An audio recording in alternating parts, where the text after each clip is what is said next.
Magnets यानी चुंबक बहुत ही इंटरेस्टिंग होते हैं, हम इनके साथ घंटों तक खेल सकते हैं। लेकिन इनके बारे में जो सबसे रोचक सवाल हमारे मन में हमेशा से रहा है वो ये है कि चुंबकीय बल मैग्नेटिक फोर्स दूर से कैसे काम करता है। आपको इसको धकेलने के लिए इसको छूने की भी ज़रूरत नहीं है। और हमें लगता है कि यही बात सबको चुंबकों के बारे में सबसे ज़्यादा हैरान करती है ना। तो ये चुंबकीय बल काम कैसे करता है? क्या इस चुंबक को किसी तरह से ये पता चल जाता है कि इसके आसपास कोई दूसरा चुंबक रखा है? क्या ये अपने आसपास की चीज़ों को महसूस कर सकता है? तो आज हम इसके बारे में कुछ इस तरह से सोचना पसंद करते हैं। हम ये नहीं मानते कि चुंबक एक दूसरे को सीधे तौर पर खींचते या धकेलते हैं। इसके बजाय हम ये कहते हैं कि ये चुंबक अपने चारों ओर एक तरह का प्रभाव, एक इन्फ्लुएंस उत्पन्न करता है, जिससे इसकी उपस्थिति दूर तक महसूस की जा सकती है और इसी प्रभाव की वजह से दूसरा चुंबक प्रभावित होता है। चलिए हम आपको एक उदाहरण देते हैं। थोड़े दिनों पहले जब मैं घर में घुसी तो मुझे तुरंत मोगरे की एक तेज खुशबू आई। मेरी बहन को मोगरे के फूल लगाना बहुत पसंद है, तो उस खुशबू की वजह से मैं दूर से ही समझ गई कि मेरी बहन कहीं आसपास है। तो आपने देखा फूलों ने क्या किया?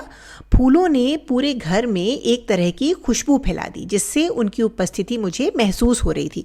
और जैसे ही मैं अंदर आई, मेरी नाक उस खुशबू के संपर्क में आई और मुझे अपने आप ही उस खुशबू का एहसास हुआ। ठीक उसी तरह से हम सोच सकते हैं कि उदाहरण के लिए ये चुंबक अपने चारों ओर एक तरह की चुंबकीय खुशबू उत्पन्न कर रहा है और जब दूसरा चुंबक उस खुशबू के संपर्क में आता है तो उसे पता चल जाता है कि आसपास कहीं एक चुंबक है। हालांकि सटीक रूप से कहें तो चुंबक कोई खुशबू महसूस नहीं करता, बल्कि उसे अपने आप एक बल यानी फोर्स महसूस होता है। तो इस चुंबकीय खुशबू को हमने एक तकनीकी नाम दिया। हम इसे मैग्नेटिक फील्ड या चुंबकीय क्षेत्र कहते हैं। तो यह चुंबक अपने चारों ओर एक मैग्नेटिक फील्ड, एक चुंबकीय क्षेत्र उत्पन्न कर रहा है और जब दूसरा चुंबक इस फील्ड के संपर्क में आता है तो यह फील्ड उस चुंबक को धकेलता है और इसी तरह ये दूसरा चुंबक भी अपना खुद का चुंबकीय क्षेत्र उत्पन्न कर रहा है, जिसे हमने यहाँ नहीं दिखाया है। और वही क्षेत्र है जो इस पहले चुंबक को खींचता और धकेलता है। तो असल में ये क्षेत्र, ये फील्ड्स ही हैं जो दूसरे चुंबकों को खींचते और धकेलते हैं। अब चुंबकीय क्षेत्रों और फूलों से उत्पन्न होने वाली खुशबू के बीच एक बहुत बड़ा अंतर है।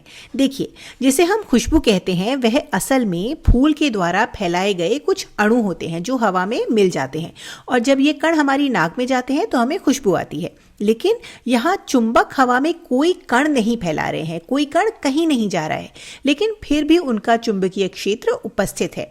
तो ये बात इसे थोड़ा और रोचक, थोड़ा और रहस्यमय बना देती है। यहाँ हम एक सवाल और पूछ सकते हैं कि अगर कोई असली कण नहीं है जिन्हें हम डिटेक्ट कर सकें, यानी जिनका हम पता लगा सकें, तो हमें कैसे पता कि ये चुंबकीय क्षेत्र असली है, कि ये सच में मौजूद है, ये वास्तव में है, ये हमें कैसे पता चलेगा? तो इसका ऐसे पता चलता है। मान लीजिए कि हम इस चुंबक को इस चुंबक के पास रखते हैं और हम जानते हैं कि अभी यह चुंबक इस वाले चुंबक को दूर धकेल रहा है। लेकिन आपको क्या लगता है कि क्या होगा अगर हम अचानक इस चुंबक को गायब कर दें? आप शायद उम्मीद करेंगे कि चुंबक पर लगने वाला बल भी गायब हो जाएगा, है ना? लेकिन बारीकी से करे गए अध्ययन और प्रयोगों से हमें पता चला कि बल तुरंत गायब नहीं होता। प्रयोगों में पाया गया कि 1 सेकंड के बहुत बहुत छोटे हिस्से के लिए ये बल अभी भी उपस्थित रहता है। बल तुरंत गायब नहीं होता, बल्कि ये बहुत ही कम समय के लिए बना रहता है। आप इसे कैसे समझाएंगे? फिर से अगर हम अपने उदाहरण पर वापस आएं, मान लीजिए कि मैं अपनी बहन के पास जाती हूँ और उन मोगरे के फूलों को उठाकर खिड़की के बाहर फेंक देती हूँ। आपको क्या लगता है फिर क्या होगा?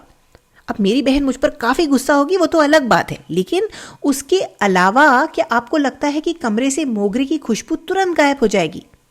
नहीं, ऐसा नहीं होगा, है ना?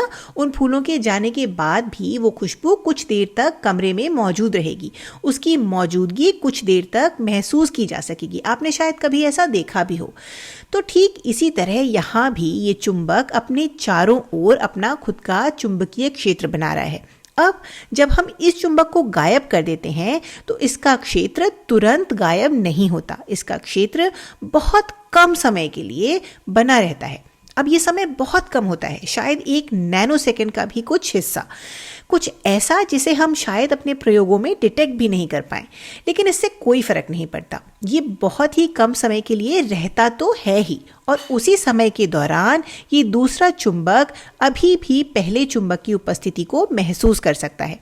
तो ये तथ्य है कि बल बहुत कम समय के लिए अभी भी मौजूद है। अब माना कि ये समय बहुत कम है, लेकिन इससे फर्क नहीं पड़ता। इस चुंबक के हटने के बाद भी बल का कुछ समय तक उपस्थित रहना हमें ये विश्वास दिलाता है कि चुंबकीय क्षेत्र पूरी तरह से असली हैं, कि ये सच में होते हैं। और क्षेत्र का, फील्ड का ये कॉन्सेप्ट इतना कमाल का है कि हमने अब इसे दूरी से काम करने वाले अन्य बलों पर भी लागू कर लिया है। उदाहरण के लिए, ये आवेश यानी चार्जेस थोड़ी दूरी पर होते हुए भी एक दूसरे को कैसे खींचते हैं या कैसे प्रतिकर्षित करते हैं। तो हम कह सकते हैं कि आवेश अपने चारों ओर एक प्रभाव पैदा करते हैं जिससे उनकी उपस्थिति महसूस होती है। इस प्रभाव को विद्युत क्षेत्र, इलेक्ट्रिक फील्ड कहा जाता है। इसे विद्युत क्षेत्र इसलिए कहा जाता है क्योंकि यह केवल विद्युत आवेश को, इलेक्ट्रिक चार्ज को प्रभावित करता है। और इसी तरह गुरुत्वाकर्षण बल, फोर्स ऑफ ग्रेविटी भी होता है, जो उदाहरण के लिए पृथ्वी और चंद्रमा के बीच दूरी से काम करता है। ये कैसे काम करता है? तो हम कहते हैं कि पृथ्वी और चंद्रमा दोनों एक गुरुत्वीय क्षेत्र, ग्रेविटेशनल फील्ड बनाते हैं, और ये गुरुत्वीय क्षेत्र ही है जो द्रव्यमान वाली अन्य चीजों को धकेलता या खींचता है। गुरुत्वीय क्षेत्र द्रव्यमान को प्रभावित करते हैं, विद्युत क्षेत्र विद्युत आवेश को प्रभावित करते हैं, और चुंबकीय क्षेत्र चुंबकीय पदार्थों या चुंबकों को प्रभावित करते हैं। तो सार देखा जाए तो चुंबक संपर्क में न होने पर भी एक दूसरे को कैसे खींचते और धकेलते हैं? तो वे सीधे तौर पर ऐसा नहीं करते। एक चुंबक अपने चारों ओर एक चुंबकीय क्षेत्र बनाता है जिससे उसकी उपस्थिति दूर तक महसूस की जा सकती है, और जब कोई दूसरा चुंबक उस क्षेत्र के, उस फील्ड के संपर्क में आता है तो उसे अपने आप एक बल, एक फोर्स का एहसास होता है।